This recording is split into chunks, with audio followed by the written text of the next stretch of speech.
Boa noite, meus amigos. Boa noite, minhas amigas.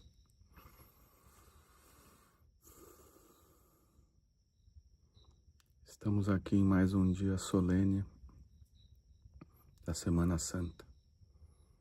Hoje, quinta-feira santa.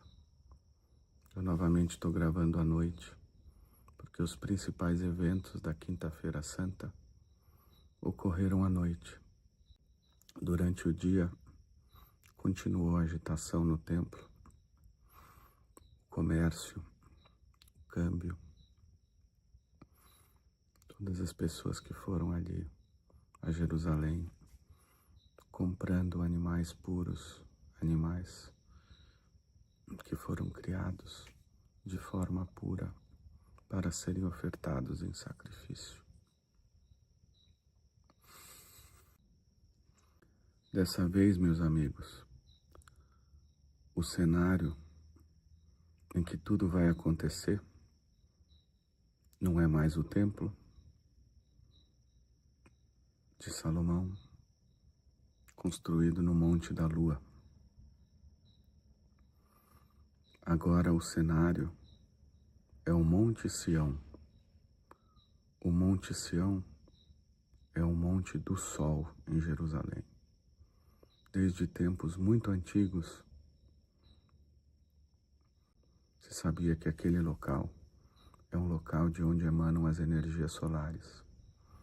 E foi lá que Melquisedeque fez pela primeira vez a cerimônia do pão e do vinho, dois símbolos do Deus solar, da divindade solar, que amadurece através das suas forças, tanto o trigo quanto a videira, que vão nos gerar o pão e o vinho. O vinho naquela época, meus amigos, era um pouco diferente do que é o vinho hoje, mas principalmente o corpo do ser humano naquela época era muito diferente do que é hoje o corpo do ser humano, a sua constituição, do corpo físico, do corpo etérico, do corpo astral e do eu. Naquela época, o corpo humano ele ainda podia se expandir no seu corpo etérico, de maneira que o vinho era uma substância capaz de ajudar na formação do ego humano. O nosso pequeno ego humano, ele vem se formando durante toda a encarnação do planeta Terra. E naquela época, o vinho, expandindo o corpo etérico, poderia facilitar alguns processos da formação desse ego. Hoje, meus amigos, não cabe mais nenhum uso de álcool. Rudolf Steiner, da antroposofia, nos indica que aqueles que estão num caminho de desenvolvimento espiritual não deveriam tomar nenhuma gota de álcool. Então hoje, quando nós fazemos o sacrifício com o pão e com o vinho, o adequado é tomarmos suco de uva, que não tem mais o álcool na sua composição.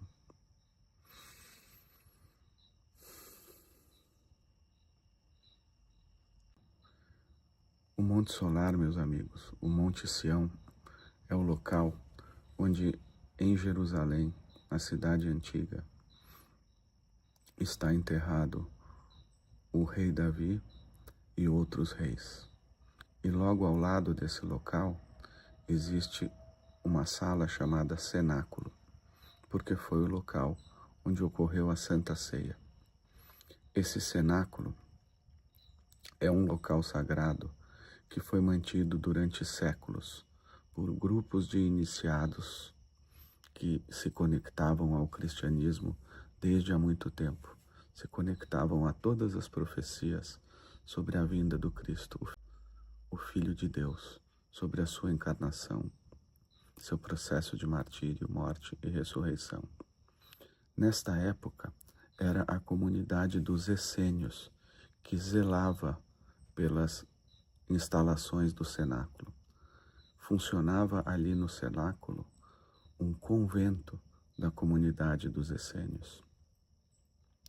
E essa comunidade, da qual o Cristo participou durante 6 anos de sua vida, com a qual ele tinha uma grande conexão espiritual, cedeu essa sala do cenáculo para que fosse realizada a Santa Ceia.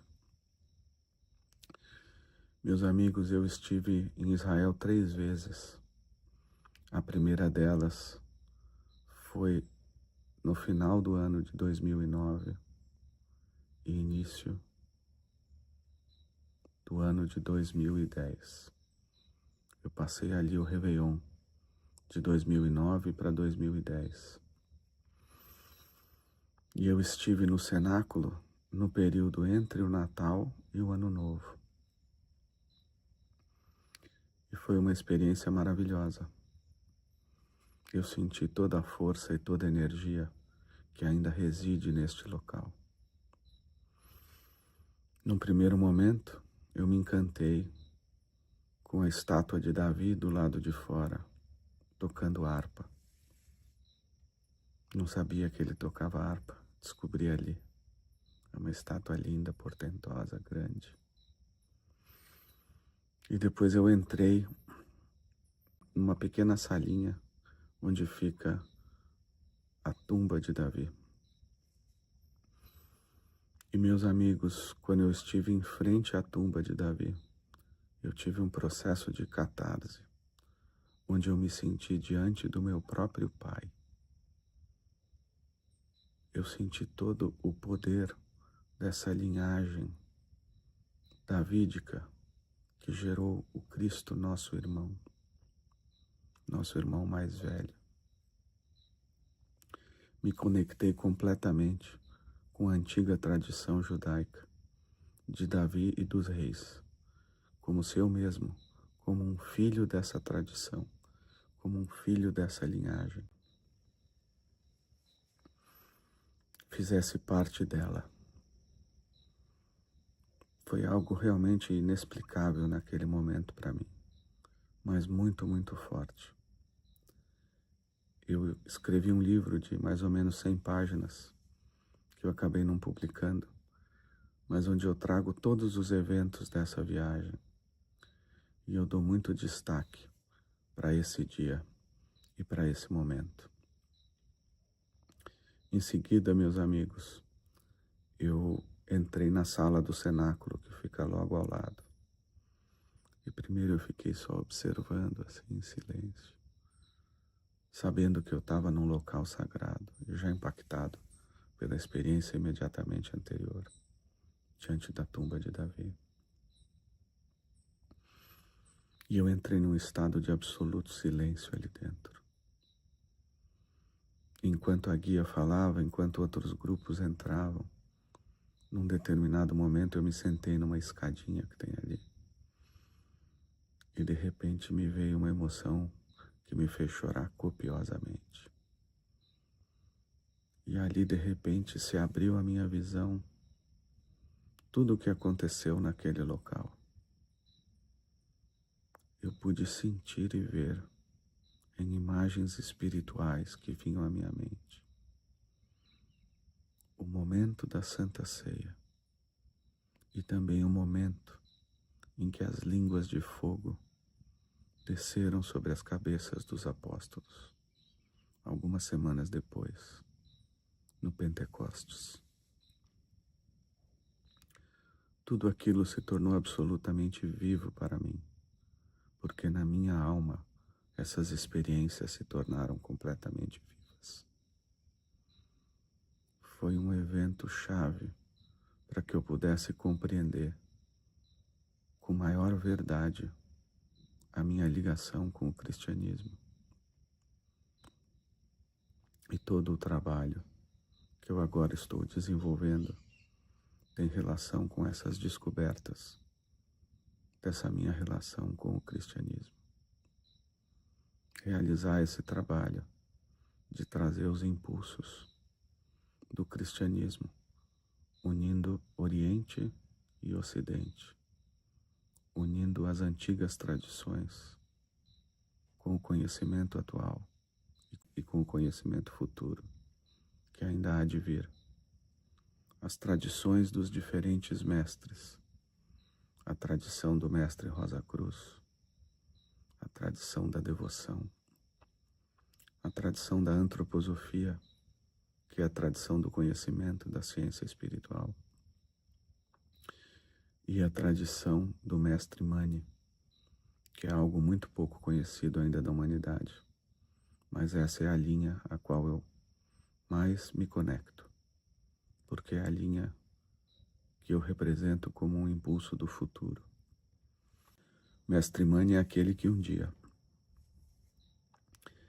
que em mais de 4.000 anos, a partir da nossa época, irá guiar os homens no impulso de entender como se dará a transformação de todo o mal em bem, de toda desesperança em esperança. É Ele que irá nos ensinar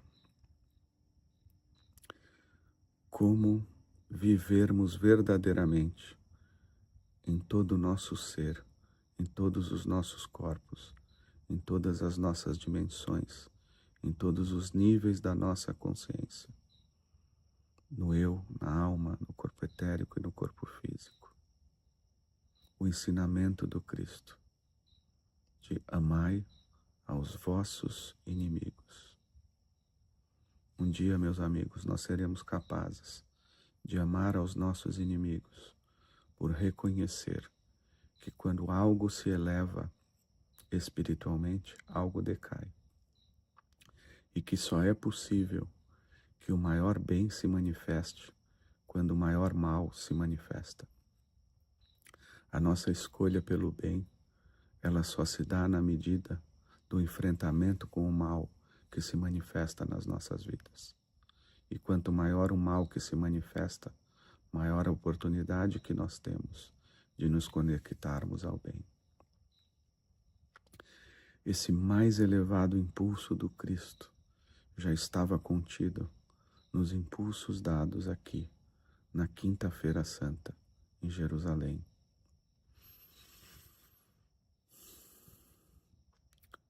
Tudo nesse dia é maravilhoso, tudo nesse dia é mágico, tudo nesse momento, na noite em que tudo aconteceu, é mágico.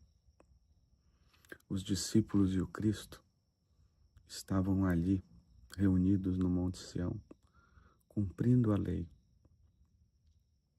A Páscoa, meus amigos, é uma tradição que vinha desde a época de Moisés, como parte das 3 pragas que se abateram no povo egípcio, para que o povo egípcio viesse a libertar o povo judeu. Na quinta-feira, no Egito, na noite da passagem, na noite do Pessah, o anjo da morte, à meia-noite, matou todos os primogênitos do povo egípcio, até dos animais, mas manteve vivos todos aqueles que tinham a marca do Cristo, a marca do Senhor, nas casas do povo judeu.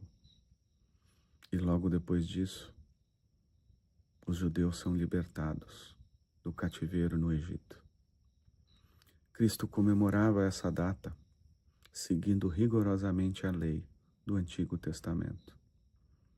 Mas nesse dia, ele trouxe uma nova tradição, um novo sacrifício, um novo ritual, simbolizado não mais pelo cordeiro, mas pelo pão e pelo vinho. Eu faço novas todas as coisas. Cristo diz isso para São João, no Apocalipse, no livro da Revelação. E em toda a sua vida foi o que ele fez. Ele fez novas todas as coisas. E nesse dia, ele fez nova toda a tradição dessa celebração da Páscoa judaica.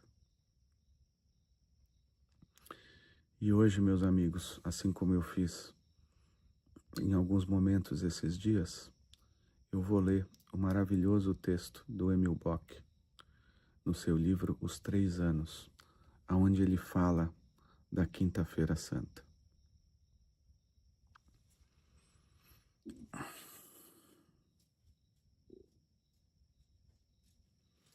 Mas antes disso, eu queria dizer um pouco mais de onde a gente estava ali, no cenáculo. Porque logo ao lado do cenáculo,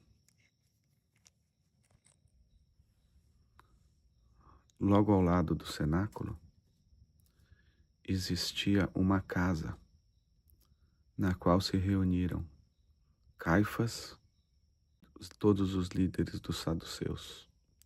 Foram eles que tramaram a morte do Cristo. E até hoje, meus amigos, existe a casa onde eles se reuniram. Nessa minha primeira visita a Jerusalém, quando eu subi no terraço, que fica no andar acima do cenáculo, é um terraço aberto, eu observei ao lado, do outro lado da cerca, de uma pequena passagem apenas para pedestres. Até hoje está ali a casinha onde se reuniram Caifás e os líderes dos saduceus que tramaram a morte do Cristo. É muito rico para qualquer cristão visitar Israel e testemunhar, olhando para esses locais históricos, tudo o que aconteceu. Aí no livro do Emil Bock, ele vai trazer isso dessa maneira. Diretamente em frente, também em uma localização tradicional e antiquíssima, encontra-se a casa de Caifás, casa matriz da ordem dos saduceus. Lá também se reúne um grupo para comemorar o Passá. São os inimigos, cheios de ódio, quase incapazes de pensar na festa vindoura, pois estão sendo movidos por um plano de ódio e inimizade. Forçosamente, a luta está suspensa. É preciso aguardar até depois desta hora sagrada. E os inimigos eles próprios ordenam: procurem agarrá-lo, mas não antes da festa. Na sala onde estão reunidos Jesus e seus discípulos, cumpre-se o Salmo 23. Preparas diante de mim uma mesa, à vista de meus inimigos. Desceu o silêncio, é verdade, mas a fatalidade sombria da noite do Pessá se incorpora nos espectros noturnos daqueles outros comensais na casa vizinha. O que há sobre a mesa, ao redor da qual se instalaram Jesus e os discípulos? Este grupo também obedece à velha lei e cumpre a tradição. Foi preparado o Cordeiro Pascal. Jesus se prepara com os discípulos a comê-lo, recordando devotadamente o sacrifício do Cordeiro, que na época de Moisés fora o sinal pelo qual o povo judeu foi libertado da escravidão. Mas o Cordeiro Pascal, na mesa deste cenáculo, adquire um sentido modificado. À mesa está sentado aquele do qual João Batista pôde dizer: eis o Cordeiro de Deus, que carrega os pecados do mundo. Através de milênios, a ceia do Cordeiro Pascual foi um costume apenas profético. Agora, eis que a profecia se cumpre. Logo, o apóstolo Paulo poderá dizer: nós também temos um Cordeiro Pascal. É o Cristo que se sacrifica por nós. O que ele diz em Coríntios 1, 5-7. No cenáculo encontram-se a profecia e o seu fiel cumprimento. A sala está cheia de pesado pressentimento. Pesam no ar a separação e a tragédia. O sacrifício do Cristo já lança antecipadamente a sua sombra, e a mente consciente dos discípulos passa por uma dura prova. Através do Cordeiro Pascal, sobre a mesa, esta cena inclui a reminiscência dos antigos sacrifícios sangrentos. Atua a magia do sangue, que é o sentido de todos os sacrifícios sangrentos da época pré-cristã. O sentido dos antigos sacrifícios residia no seguinte fato: o fluxo do sangue fresco de animais sacrificiais puros possuía a força de induzir as almas humanas, que ainda naquela época não estavam tão ligadas ao corpo, como eu disse há pouco, e que por isso era possível ainda se beber o vinho, porque naquela época, pelo fato das almas não estarem tão ligadas ao corpo, a expansão do corpo etérico permitia experiências que são muito diferentes das experiências de hoje. Naquela época, o que ocorria era que, tanto no uso do vinho, quanto nesses sacrifícios dos animais puros sacrificiais, a alma se soltava do corpo e as pessoas entravam num estado que o Emil Bock chama de alienação estática, e que, para ser melhor compreendido por nós, pode ser dito que é uma forma de transe hipnótico. E com isso, as forças divinas que vinham do além, que vinham da realidade além do limiar do mundo espiritual, poderiam refletir-se na percepção humana, na consciência humana, e assim o ser humano tinha acesso a conteúdos do mundo espiritual. Era essa a condição que se obtinha com os sacrifícios animais naquela época. E aí, dentro da linha que nós estamos desenvolvendo aqui para puxar esse fio da meada, é muito importante dizer que o Cristo, quando ele renova todas as coisas, ele põe fim também a esse tipo de sacrifício e da obtenção de estados de alienação estática e de transe hipnótico para se acessar conteúdos do mundo espiritual, como era feito no passado. Aqui também ele extingue a antiga forma de clarividência, a antiga forma de se acessar os mundos espirituais através do sacrifício de animais. Por isso, meus amigos, todas as práticas que hoje em dia ainda são feitas com o sacrifício de animais são práticas satânicas, são práticas anticrísticas. Só o que existe hoje como correta forma de se acessar os mundos espirituais são os mecanismos de desenvolvimento do nosso corpo etérico, de evolução espiritual, através da qual o que se pode manifestar em nós para nos revelar conteúdos do mundo espiritual é apenas a nova clarividência crística. Tudo aquilo que se obtém não através da nova clarividência crística, mas através de qualquer outro mecanismo, é algo que é anticrístico. E nós temos tratado disso em todos os nossos podcasts que nós estamos fazendo e vamos tratar ao longo desse ano de muito tempo sobre esse tema recorrentemente, porque a única saída, meus amigos, para que nós tenhamos a solução para todos os problemas do mundo atual é nos conectarmos com esse fluxo crístico que nos traz o verdadeiro conhecimento para o nosso desenvolvimento pessoal e para as melhores relações humanas. A nossa sociedade, ela precisa se reorganizar através de conteúdos e conhecimento espiritual. E isso só pode ser verdadeiramente compreendido quando se desenvolve, ao menos, a nova clarividência crística no nível do pensar, com pensamentos vivos, com pensamentos puros. Como nós já vimos tratando e explicando nessa série sobre a Semana Santa e em diversas séries dos nossos podcasts. Muito bem.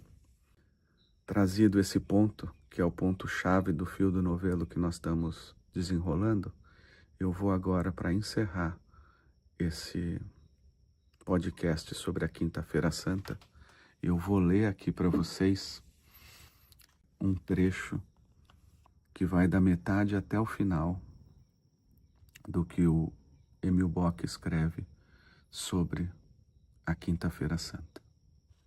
Então vamos lá, meus amigos. No cenáculo do Monte Sião, o velho sacrifício perde definitivamente o seu sentido. Agora, o mais alto ser divino veio, ele próprio, do além para a terra.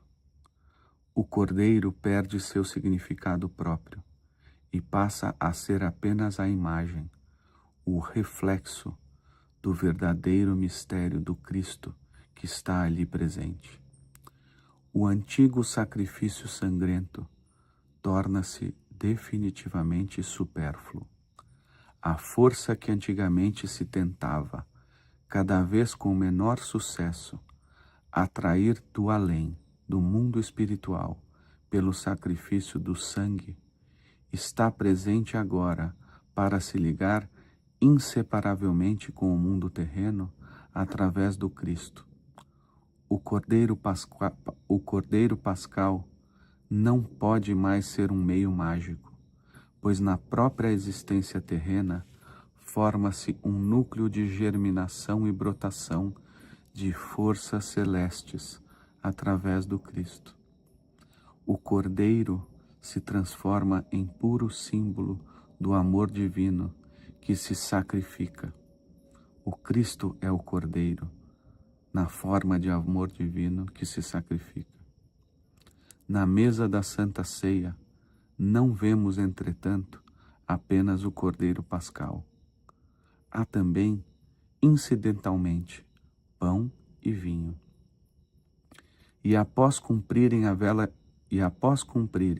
a velha tradição da ceia do Pessah, os discípulos se admiram ao ver o Cristo tomar em mãos os símbolos, presentes, não por acaso, do comer e beber e adicionar à ceia do Velho Testamento uma nova refeição. Algo de totalmente novo, inesperado, acontece quando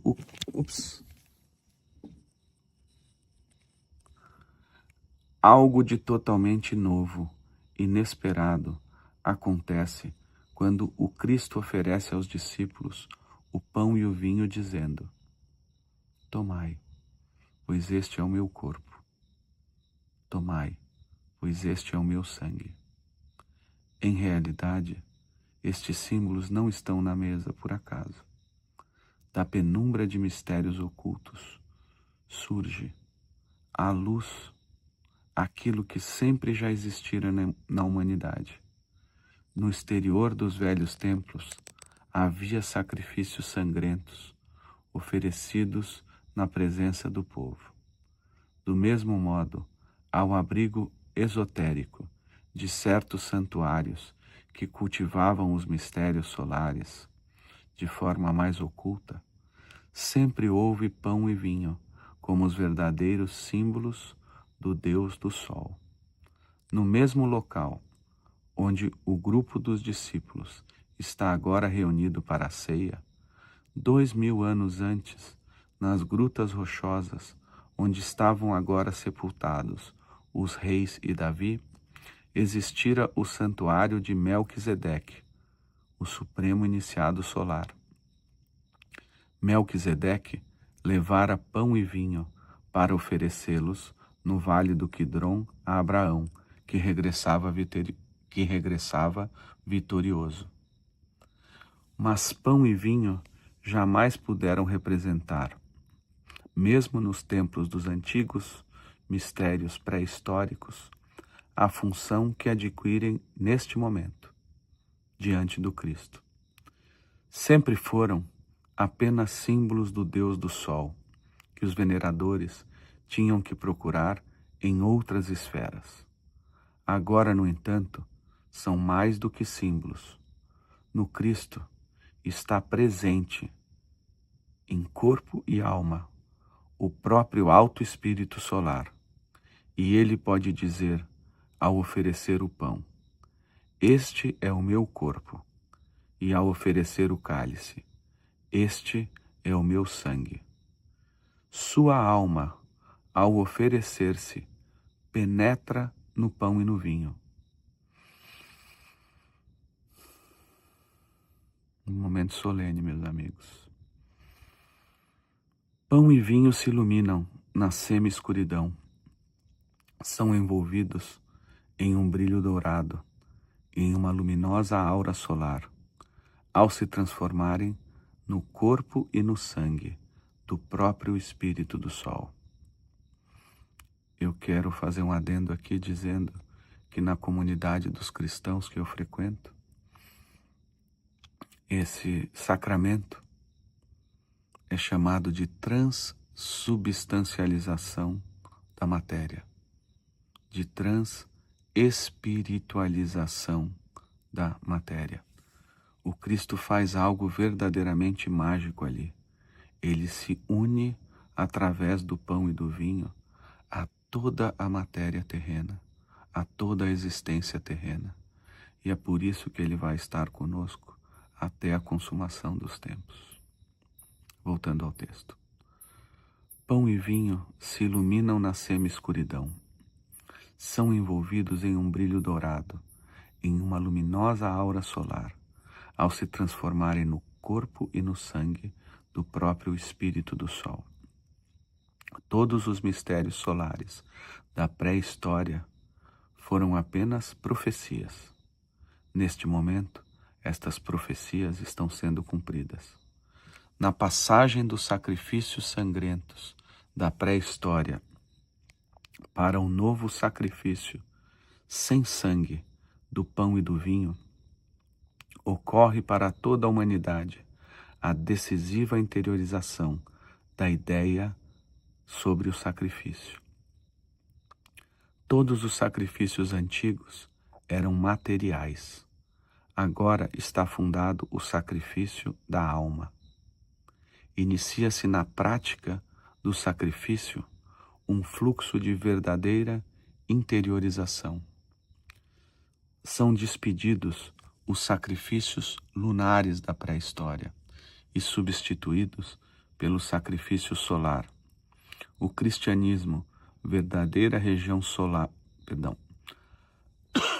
o cristianismo, verdadeira religião solar, encontra nesta noite a sua aurora. Meus amigos, é tudo do que nós estamos falando, que o Cristo veio para dar o verdadeiro impulso solar numa religião lunar que havia se tornado totalmente decadente no povo judeu.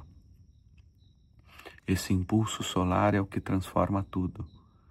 Na decadência do impulso lunar, a Terra um dia iria se petrificar, assim como a Lua é petrificada e sem vida. Mas com o impulso do Cristo, a Terra passou a se tornar um novo Sol. A Terra, como planeta, está se tornando uma estrela como o Sol. E é do Sol que parte toda a vida, aqui para a Terra. Os vegetais transformam a luz solar, tudo que vem do Sol, em vida. Então o Sol é esse grande símbolo da vida. E o trigo é um vegetal que transforma esse Sol em vida. As uvas são um vegetal que transformam esse Sol em vida. Tudo isso faz parte dos mistérios que o Cristo fundou nessa noite da Quinta-feira Santa. Todo esse reino vegetal já está cumprindo o seu papel de transformar tudo o que vem do Sol em vida. Mas um dia, até o reino mineral será transformado, porque a Terra vai se transformar totalmente em vida, assim como o Sol. É isso que significa a Terra se transformar numa estrela, que é o processo que a gente já está vivendo e que é fundado nessa noite da Quinta-feira Santa, e depois vai ter o seu ápice com a ressurreição do Cristo, porque ali o próprio corpo ressurreto do Cristo se une também à esfera terrena da Terra. E é esse corpo ressurreto que é o grande veículo para a transformação da Terra numa estrela, para a transformação da Terra num novo Sol. Voltando ao texto. O Cristo não apenas liga a velha ceia à nova. Antes e depois da ceia, executa atos importantes, de modo que surge um todo de 4 partes. Pela primeira vez, reluz a lei, que doravante será sempre renovada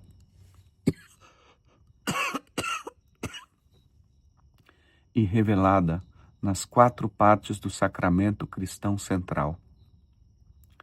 Antes de comer o Cordeiro Pascal, Jesus pratica o ato do amor simples, inesgotável e indescritível, do lava-pés. Obedecendo e elevando um rito comum na ordem dos esseus, então ele pega isso, essa prática de fazer o lava-pés, vem da ordem dos essênios, ele fala aqui esseus, mas a gente conhece como essênios. Ele se abaixa e lava os pés de cada discípulo, inclusive de Judas. Surge uma imagem comovente daquilo que de fato está ocorrendo. O Cristo se dá aos seus totalmente com amor. A morte da cruz selará essa dedicação. E aqui, meus amigos, eu gostaria de dizer que também no culto da comunidade dos cristãos, há um momento em que se diz: tomas-me a mim, por teres tu te dado a mim. Esse é um pedido para que o Cristo penetre nas nossas almas e faça a total transformação de tudo aquilo que é terreno em nós, de tudo aquilo que é carnal em nós, transespiritualizando a matéria em nós, na nossa própria constituição física como seres humanos. Voltando ao texto. Tal como introduziu as 2 ceias com o lava-pés, assim também as encerra, acompanhando o costume praticado nesta hora em todas as casas, segundo o qual, terminada a refeição do Pessá, os pais de família liam ou recitavam a Ágada, a tradicional história do povo sob forma de lendas. O Cristo também faz seguir-se à ceia um ensinamento. Temos no Evangelho de João a mais maravilhosa reprodução de suas palavras nos discursos de despedida, que culminam com a oração. São 4 as etapas atravessadas: lava-pés, Cordeiro Pascal, pão e vinho e discursos de despedida. Ao lavar Jesus os pés dos discípulos, estes parecem já experimentar a mais íntima comunhão das suas almas com a alma do Cristo. Mas, em realidade, o lava-pés nada mais é do que o último resumo simbólico de todos os ensinamentos que Cristo deu a seus discípulos. Por isso, ele lhes diz: dou-vos uma nova lei, amai-vos uns aos outros. O lava-pés é, de certo modo, a última parábola aos discípulos, parábola que já não foi mais falada, mas que foi praticada. O amor é a meta final da doutrina que o Cristo lega aos seus discípulos. Após a leitura do Evangelho, feita em total devoção de alma, comer o Cordeiro Pascal é a etapa do ofertório. Surge a imagem do sacrifício. Cristo, o Cordeiro sacrificial que morrerá na cruz no dia seguinte por toda a humanidade. Segue-se a terceira etapa. O Cristo oferece aos discípulos pão e vinho.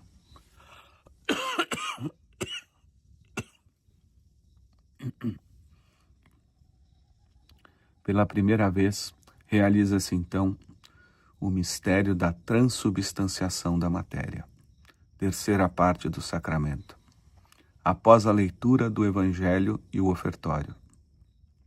O celeste transpenetra o terreno. O espiritual reluz na matéria. Como uma estrela fulgurante, revela-se o sol da transubstanciação, que mais tarde atingirá seu pleno brilho. Isso vai ocorrer na ressurreição. Na quarta parte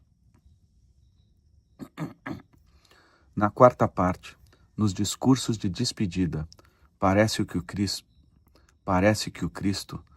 eu vou começar de novo.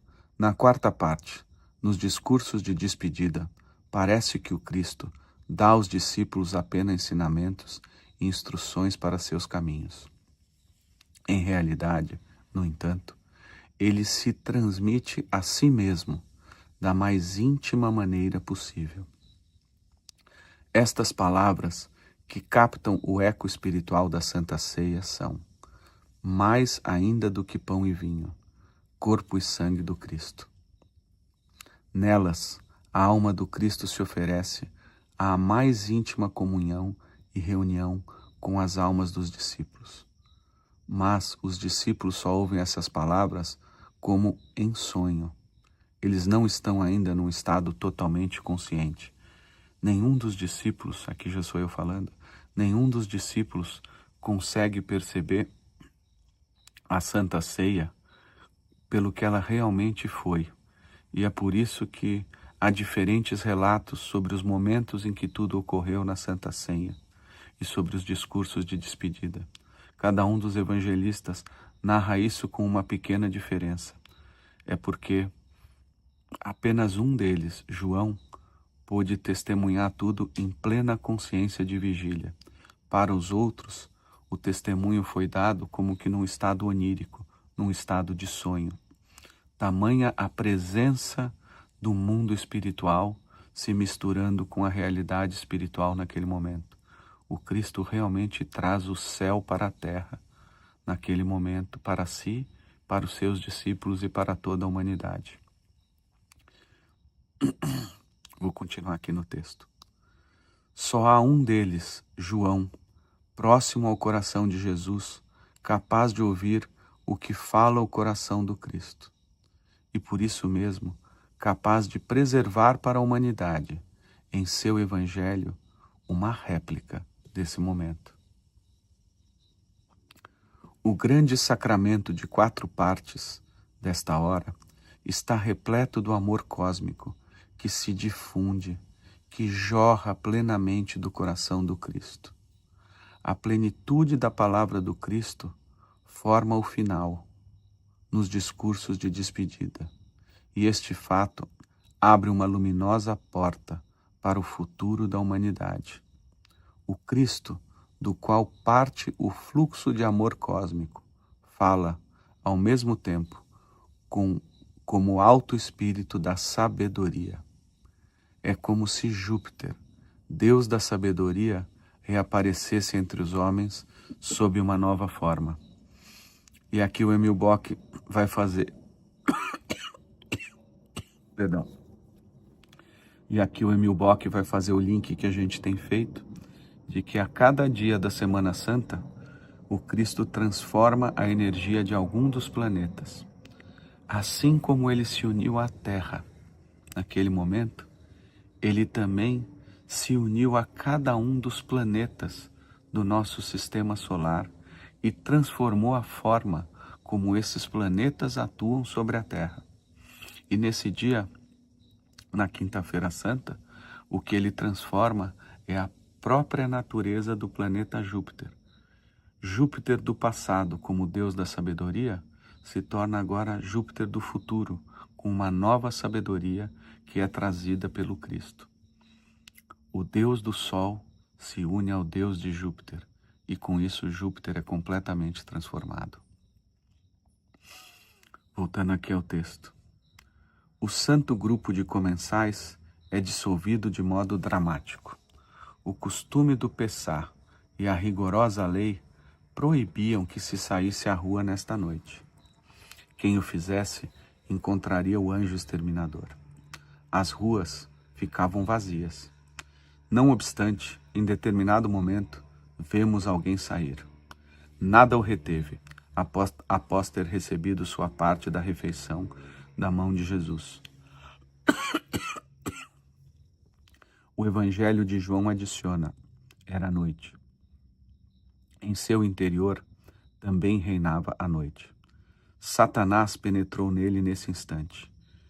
Judas vai à casa em frente, onde o círculo de Caifás também cumpre o rito da ceia pascal. mas estão ansiosamente dispostos para as negociações que Judas pretende fazer com eles. Meus amigos, aqui a gente vê também algo que a gente vem ressaltando em todos os nossos podcasts, que é a questão do fenômeno das possessões espirituais. A possessão espiritual é a coisa mais real que existe. Estou fazendo aqui uma brincadeira, mas é verdade. A realidade do ser humano não é a sua realidade material. O que é verdadeiro, o que é real para o ser humano, é aquilo que reside nas manifestações espirituais, subjacentes a todas as manifestações da matéria. Nós não sabemos o que vive na nossa alma verdadeiramente, as forças que estão ali em luta do Cristo com as forças adversárias demoníacas involutivas. Mas isso é algo muito real. E faz parte do desenvolvimento da consciência humana que nesse momento da humanidade, ou que até aqui, a gente tenha tido um período de deserto, um período de noite em que a gente não podia mais acessar essas realidades espirituais. E isso nos trouxe até aqui com todas as distorções, desvios e males que afligem a humanidade hoje em dia. Mas através da nova clarividência crística e de todos os conhecimentos que ela nos traz, através, por exemplo, da antroposofia, é que tudo isso pode ser transformado. E aqui o que acontece nessa noite, então, é algo que não foi visível para os discípulos, e é algo que mesmo ocorrendo hoje em dia com muita frequência, com todos nós seres humanos, fenômenos de influências espirituais que ocorrem 24 horas por dia, a cada segundo. A cada segundo há uma batalha pelo nosso coração, em que as forças do Cristo lutam com as forças dos adversários, nos mostrando o caminho e a luz para que a gente possa seguir o caminho e a luz e a gente não caia na sombra, na escuridão da possessão demoníaca.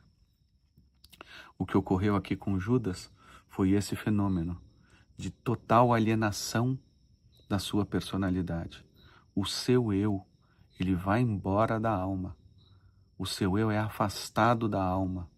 E no lugar do eu do Judas, as forças demoníacas do próprio Satã, do próprio Ahriman, tomam conta da corporalidade física de Judas, da alma e da sua corporalidade física. Tomam conta de toda a sua personalidade. Quem trai o Cristo não é um ser humano, é um ser humano possuído por um ser espiritual, que é o anticristo. Toda vez, meus amigos, que há conflitos entre seres humanos, de qualquer tipo, em qualquer grau, um conflito entre irmãos, entre marido e mulher, entre sócios, entre países, guerras, todos os conflitos humanos, meus amigos, eles só existem porque existem seres espirituais atuando através dos seres humanos, que são os artífices, os instrumentos para que que são os artífices, que são os instrumentos para que esses conflitos ocorram. E aqui, nos eventos da vida do Cristo, a gente tem o maior exemplo disso, em que Judas é possuído. E quando ele é possuído? Na Bíblia está dito, é quando o próprio Cristo dá na sua boca um pedaço de comida que eles chamam de bocado. Tudo tinha que se cumprir, as escrituras tinham que se cumprir. Então ali o Cristo mostra todo o seu poder, fazendo ele próprio, permitindo ele próprio naquele momento que Ahriman, Satã, entre na alma de Judas para que Judas faça o que ele deveria fazer, para que assim se cumprissem as escrituras e para que assim o Cristo cumprisse a sua missão na terra. Nós vamos ver aí nos próximos dias da Semana Santa exatamente o que é essa missão, o que é que tinha que se cumprir. Mas a providência divina sempre cuida de tudo. Não houve nada de errado em todos os eventos relatados pela Bíblia. Simplesmente estavam se cumprindo todas as leis espirituais e tudo aquilo que já havia sido revelado como lei para o antigo povo judaico. para que o Cristo cumprisse a sua missão na terra, o seu propósito. Vamos aqui voltar para o texto. É muito bonito e intenso daqui para frente. Judas falhou diante do mistério do sacramento. Já na véspera, fora tomado pelo demônio da inquietação, quando na casa em Betânia espalhou-se o ambiente sacramental. No cenáculo, deparou-se pela segunda vez com a substância do sacramento. Não tem em si a quietude que lhe permitiria aceitar a paz como bênção resultante do sacramento. E, portanto, aquilo que poderia oferecer-lhe paz, ao invés disso, o precipita no mais alto grau da ausência da paz, na perda arimânica do eu, na alienação em possessão espiritual. Mais uma vez é rompida a proibição do pessar. Assustando os discípulos, Jesus se ergue e lhe faz sinal para segui-lo. Saem para a noite escura. A luz clara da lua se apagara, quase totalmente. Houvera um eclipse, minha gente. A lua no céu parecia uma esfera cor de sangue, e um eclipse cor de sangue. As rajadas frias que acompanham a despedida do inverno começam a soprar quando Jesus chega com seus discípulos ao Getsemane. Nós temos tratado nos nossos podcasts de que os eclipses lunares são fenômenos de possessão espiritual. Nós explicamos tudo isso em detalhes. E não poderia ter havido a possessão espiritual mais determinante em toda a história da humanidade, em todos os textos bíblicos, que é a possessão de Judas, caso não tivesse ocorrido um eclipse naquele momento. Os fenômenos naturais são apenas o espelho, a expressão material de fenômenos espirituais. E há uma correspondência fiel entre todos esses fenômenos espirituais e os fenômenos materiais. E os céus, meus amigos, nos revelam muito da sabedoria espiritual, muito dos mistérios espirituais e muito sobre toda a realidade espiritual.